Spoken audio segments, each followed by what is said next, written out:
ሰላም፣ ይህ የቃና ዜና ቅምሻ ነው። የዕለቱ ዋና ዋና ዜናዎች። የሀገራዊ ምክክር ኮሚሽን የሀገሪቱን 93 በመቶ የሸፈነና በ1234 ወረዳዎች ላይ ስኬታማ የአጀንዳ ማሰባሰብና ልየታ ስራ በስኬት ማጠናቀቁን ገለጸ። ኮሚሽኑ ይህን የገለጸው ጠቅላይ ሚኒስትር አብይ አህመድን ጨምሮ ከፍተኛ የፌዴራልና የክልል የስራ ኃላፊዎች በተገኙበት የአፈጻጸም ሪፖርቱን ዛሬ ባቀረበበት ወቅት ነው። በመድረኩም ኮሚሽኑ እስካሁን ያከናወናቸውን አበይት ተግባራት፣ የገጠሙትን ተግዳሮቶችና የሰጣቸውን መፍትሄዎች አቅርቧል። ሂደቱን በታሰበው ልክ ለማስኬድ ከባለድርሻ አካላት የሚጠበቁ ሚናዎችንም ማስቀመጡ ተገልጿል። በሪፖርቱ እስካሁን ከተመዘገቡ ቁልፍ ስኬቶች መካከል አካታችና አሳታፊ የሆነ የምክክር ተሳታፊዎች ልየታ መከናወኑ ተገልጿል። በተጨማሪም የሀገሪቱን 93 በመቶ የሸፈነና 1234 ወረዳዎች ላይ የተካሄደ ስኬታማ የአጀንዳ ማሰባሰብና ልየታ ስራ መጠናቀቁን በስኬት ተጠቅሷል።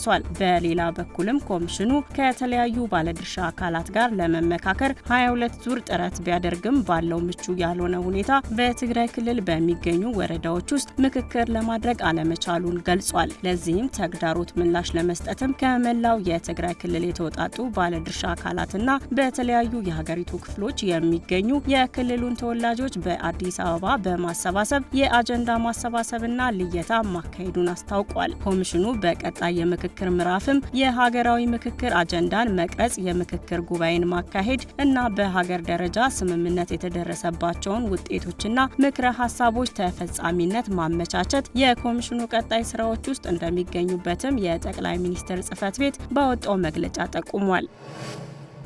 በዲሞክራቲክ ሪፐብሊክ ኮንጎ ምስራቃዊ የሀገሪቱ ክፍል በኢቦላ ቫይረስ ወረርሽኝ 4 ሰዎች መሞታቸው እንደተረጋገጠ የአፍሪካ የበሽታ መቆጣጠሪያና መከላከያ ማዕከል አፍሪካ CDC ገለጸ። ገዳይ የሆነው የኢቦላ ወረርሽኝ የተከሰተው በምስራቅ የሀገሪቱ ክፍል በምትገኘው ኢቱሪ ግዛት መሆኑን ማዕከሉን ጠቅሶ አዣንስ ፍራንስ ፕሬስ ዘግቧል። እስካሁን 246 በወረርሽኙ የተጠረጠሩ ሰዎች እንዳሉ ሲገልጽ 65 ሰዎች ደግሞ በቫይረሱ ሳይሞቱ እንዳልቀረ ዘገባው አክሏል። በላብራቶሪ በተደረገ ምርመራም ከሟቾቹ መካከል 4ቱ ቫይረሱ እንደተገኘባቸው መረጋገጡን ዘገባው አክሏል። ሁኔታውን በቅርበት እየተከታተልኩ ነው ያለው አፍሪካ CDC ከኮንጎ፣ ኡጋንዳ፣ ደቡብ ሱዳን እንዲሁም ከዓለም አቀፍ አጋሮች ጋር ድንበር ዘለል የክትትልና የወረርሽኙን ምላሽ ጥረቶች ለማጠናከር ዛሬ ስብሰባ ጠርቷል። እንደ ኤሮፓውያን አቆጣጠር በ1976 ለመጀመሪያ ጊዜ የታወቀው ኢቦላ ከሌሊት ወፍ እንደሚመጣ የሚገለጽ ሲሆን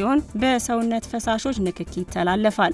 በሀገሪቱ የበርካታ ሰዎችን ሕይወት የቀጠፈው የቫይረሱ ወረርሽኝ የተከሰተው እንደ አውሮፓውያን አቆጣጠር ከ2018 እስከ 2020 ባለው ጊዜ ውስጥ ሲሆን በወቅቱም 2300 ያህል ሰዎች ሞተዋል። በማዕድን ሀብቷ የበለጸገችው ኮንጎ የኢቦላ ወረርሽኝ ለመጨረሻ ጊዜ የተከሰተው ከ3 ዓመት በፊት ሲሆን በወቅቱም ለ6 ሰዎች ሕይወት ማለፍ ምክንያት ሆኖ ነበር።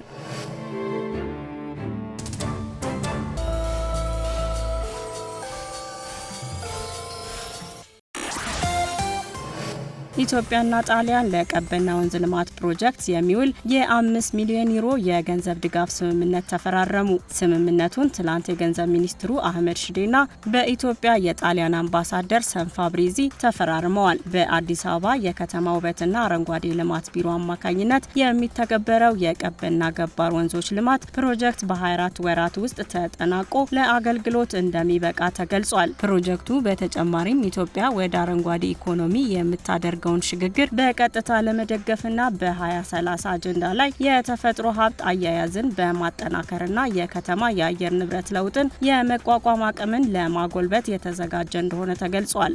ፕሮጀክቱም በወንዝ ዳርቻ የሚኖሩ 9000 ገደማ ነዋሪዎችን ተጠቃሚ እንደሚያደርግ የገንዘብ ሚኒስቴር ባወጣው መግለጫ ጠቁሟል። በዚህም በተለይ ለሴቶች በጽዳትና በመዝናኛ አገልግሎት አስተዳደር ዘርፍ የስራ ዕድል እንደሚፈጥር ተገልጿል። በ2018 በጀት ዓመት የመጀመሪያዎቹ 10 ወራት ከወጪ ንግድ 8.71 ቢሊዮን ዶላር ገቢ መገኘቱን የንግድና ቀጠናዊ ትስስር ሚኒስትሩ ዶክተር ካሳሁን ጎፌ ገለጹ። የተገኘው ገቢም የእቅዱን 120.17 በመቶ እንዲሁም ከባለፈው ዓመት ተመሳሳይ ወቅት ጋር ሲነጻጸር የ43.32 በመቶ ጭማሪ አሳይቷል። የገቢ አፈጻጸሙ ከፍ ለማለቱም በዋናነት በንግድ ዘርፉ ላይ የተወሰዱ የፖሊሲ እርምጃዎችና በላኪዎችና በዘርፉ ተዋንያን መካከል የተፈጠረው ጥንካሬ መሆኑን ሚኒስትሩ በማህበራዊ የትስስር ገጻቸው ባሰፈሩት ጽሑፍ ገልጸዋል። አክለውም በቀሪዎቹ ወራትም ይህንን የላቀ አፈጻጸም በማስቀጠል ለሀገራዊ ኢኮኖሚ ሽግግር የበኩላችንን ሚና እንወጣለን ብለዋል።